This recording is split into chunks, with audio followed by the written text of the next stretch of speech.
एक समय की बात है। एक गांव में एक गरीब बुढ़िया रहती थी। वह पूरी तरह से अकेले रहा करती थी। उसका कोई भी नहीं था, ना बाल बच्चे ना कोई रिश्तेदार। सुबह शाम लोगों के छोटे मोटे काम किया करती थी, जिसके बदले लोग उसको पैसे, अनाज या खाने पीने का सामान दे दिया करते थे, जिसको खा पीकर वह अपना जीवन बिताया करती थी। वह अपने जीवन में पूरी तरह से संतुष्ट थी। उसे भगवान से किसी प्रकार का कोई गिला भी नहीं था। दूसरों के सामान के कारण बुढ़िया का घर पूरी तरह से सामानों से भरा हुआ था। एक बार की बात है, वे अपने घर को खोलकर घर के सामान को धूप दिखा रही थी। समय वहां से दो चोर जा रहे थे।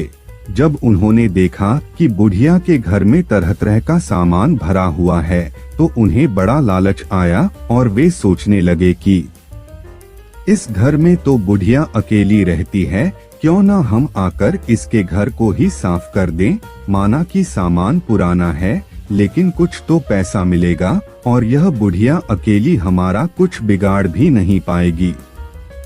चोरों ने बुढ़िया के घर को अच्छी तरह से देख लिया और समझ लिया कि उन्हें किस तरह से बुढ़िया के घर की सफाई करनी है।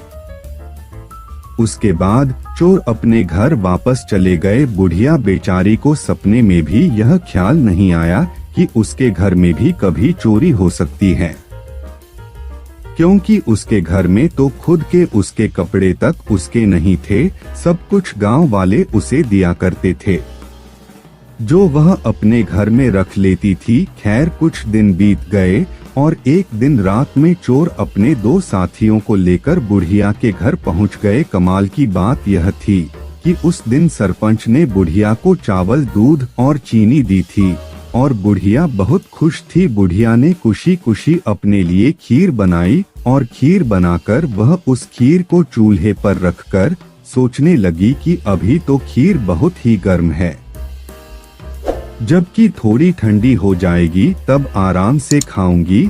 और अपने बिस्तर पर लेट गई और खीर के ठंडा होने का इंतजार करने लगी। लेटे लेटे उसे नींद आ गई और वे सो गई और जोर जोर से खर्राटे लेने लगी। चोर बाहर खड़े थे। बुढ़िया के खर्राटे की आवाज सुनते ही उन्होंने सोचा कि चलो अब रास्ता साफ हो गया और अब हम आराम से बुढ़िया का घर साफ कर सकते हैं। वह सब जल्दी जल्दी आकर बुढ़िया के घर में सामान तलाशने लगे, परंतु कमाल की बात यह थी कि उन्होंने जो देखा था वह बिल्कुल गलत था। बुढ़िया का घर तो सामान से भरा हुआ था, किंतु एक भी सामान साबुत नहीं था। हर सामान टूटा फूटा, पुराना और खराब था।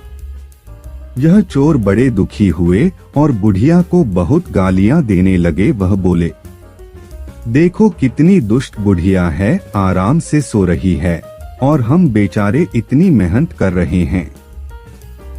तभी दूसरे चोर की नजर चूल्हे पर रखी खीर पड़ी। गरम गरम खीर को देखकर चोर ने कहा, चलो बुढ़िया के घर कुछ और नहीं मिला तो कम से कम खीर तो है, और वह उसको खाने लगे। जब वह खीर खाकर जाने लगे तो उन्होंने थोड़ी सी खीर बुढ़िया के लिए छोड़ दी, किंतु जब उन्होंने बुढ़िया की तरफ देखा तो उसका हाथ खुला हुआ था, जैसे वह कुछ मांग रही हो। साथ ही उसका मुंह भी खुला हुआ था, जिसे देखकर चोरों ने सोचा कि बेचारी बुढ़िया लोगों से मांग मांग कर अपना जीवन बिता रही है, लगता है बहुत थक गई है और खाने के लिए खीर मांग रही है। आखिर उम्र में है तो हमारी माँ के ही बराबर। और बिना कुछ सोचे समझे गरम गरम खीर बुढ़िया के मुंह में डाल दी। गरम गरम खीर मुंह में पड़ते ही बुढ़िया जोर से चिल्लाई, हाय दैया, मार डाला मार डाला मार डाला। बुढ़िया की चीख सुनते ही चोर डर के जल्दी जल्दी छुपने लगे।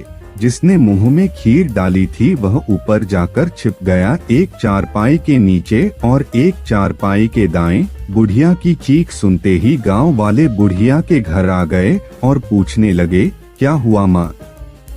बुढ़िया बोली, मुझे क्या पता, ऊपर वाला जाने। यह सुनते ही ऊपर छिपा हुआ चोर बोला, अरे भला मैं क्यों जानूं तुम्हारी चारपाई के नीचे छिपा चोर ना जाने। यह सुनते ही चारपाई के नीचे वाला चोर बोला, मैं ही क्यों जानूं चारपाई के दाएं छुपा चोर क्यों ना जाने।